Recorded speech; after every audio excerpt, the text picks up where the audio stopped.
Hi class, this is the program that I did to just input two numbers and come up with the sum.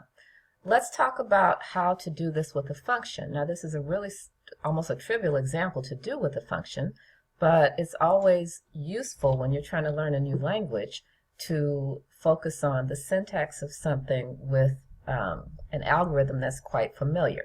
So we are going to write a function to actually calculate this sum. If you're familiar with C++, you often would write a prototype for your function before you actually write the function definition. But here, we're just going to go straight to the function definition in Java. This is also why it's useful to know where main ends and where your class ends, because the function has to be separate from main. It has to be within the class, but outside of main. And so my function is going to be public so that it can be accessible. Because we're just doing a static main, then this function needs to be a static function. It's going to input two numbers and return the sum. And so the return type is going to be double. I'm going to call it calcsum. And it's going to take two parameters that are also double. And again, notice the parameter names here do not have to be the same as my variable names. These are the names that will get the data in the function call. And so, to code this simple function, I will create a variable for the answer. Then we will calculate the answer. Answer equals x plus y. And then we need to return the answer. Okay? So we've got our function. It seems to be kind of happy. So let's go back up here. So now instead of doing it there, we're going to call the function to calculate the sum. All right, so my function is called calcsum, and the input that I want to pass to it is num1 and num2, right?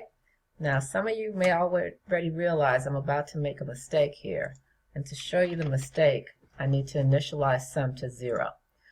All right, so this is a function call, but if I do this, so it asks for a name. Let's ask for two numbers, 10 and 5, and it says 10 plus 5 equals 0.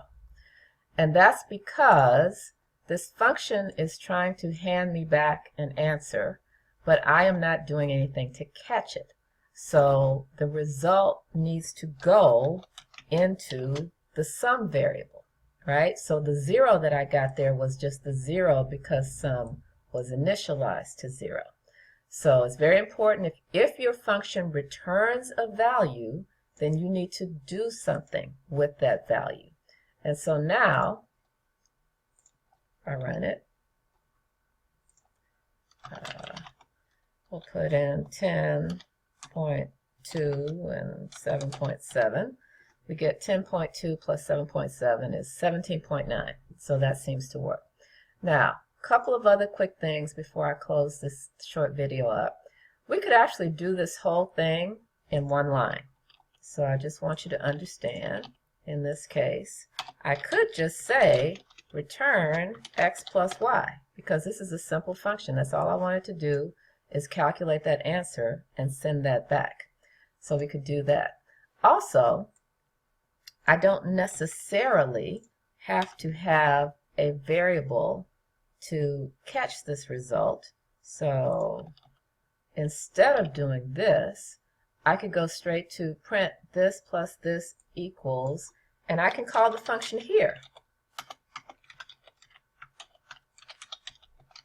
So I can call a function inside of this output statement, so it will pass the two inputs in here, come back with the answer, and the answer gets printed. So it's not stored in any intermediate variable. It just depends on what you're doing, whether it's important for you to store it or whether it's okay to just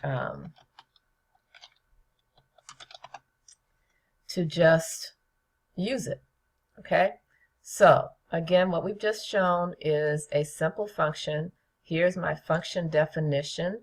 Again, notice where it's placed. It's outside of main, but within the class. It does need to be static because right now we're doing everything with a static main. And the parameter names here don't have to be the same as my variable names here. And we've seen how if you're going to print it out, or if you want to store the sum the result into a variable, you need to call it in an assignment statement like that. Or if you don't need to, then you can call it directly. All right, thanks.